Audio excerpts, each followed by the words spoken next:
19-year-old Ema Zunz has just slammed down the telephone.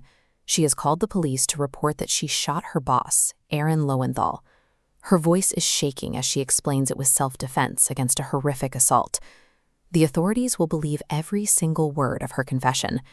And yet, the time of the attack is wrong. The circumstances she describes are fabricated.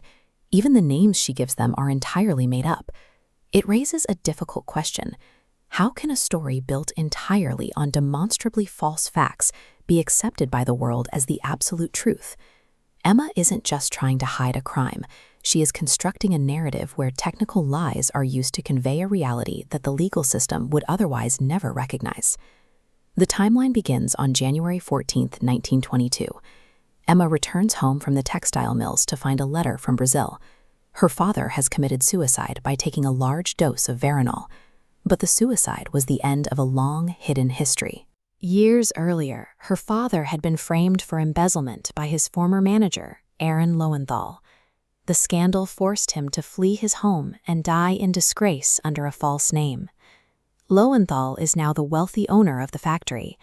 Ema is merely one of his workers, a 19-year-old girl with no money, no influence, and a pathological fear of men. She knows that if she simply kills Lowenthal, the law will see only a common murderer. There is no path for her father's story to be heard in a courtroom.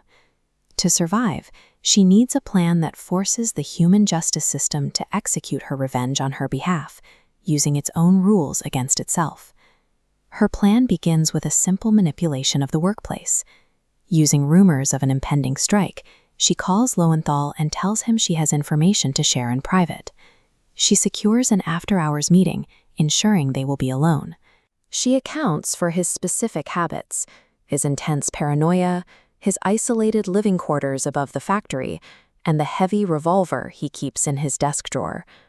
To ground her alibi in the physical world, she searches the daily paper for a timeline she can exploit.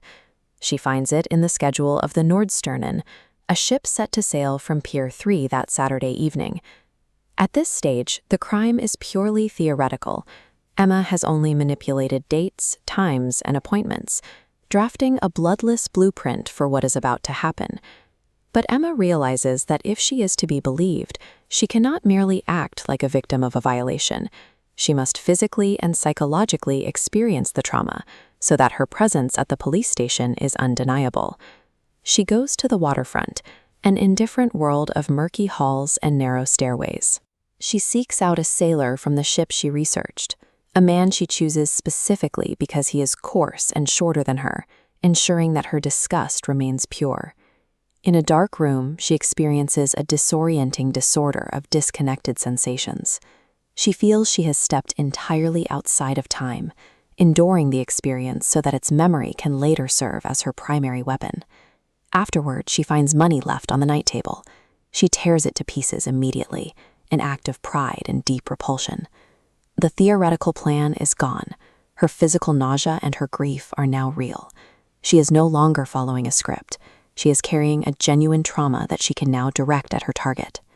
Ema arrives at Lowenthal's factory in a fractured state. She had intended to be a cold instrument of justice, but the reality of what she has just suffered has changed her. When she finally faces Lowenthal, she finds she has no time for the theatrics she planned. The outrage of the waterfront assault overrides the rehearsed accusation she meant to deliver for her father. As she reaches for the weapon, her motive shifts. She is no longer killing him solely for a crime committed years ago. She is punishing a man for the violation she has just endured in the present. She takes the revolver from his desk and fires until he is dead. She then methodically stages the scene, unbuttoning his jacket and removing his glasses, to match the story of an attempted assault.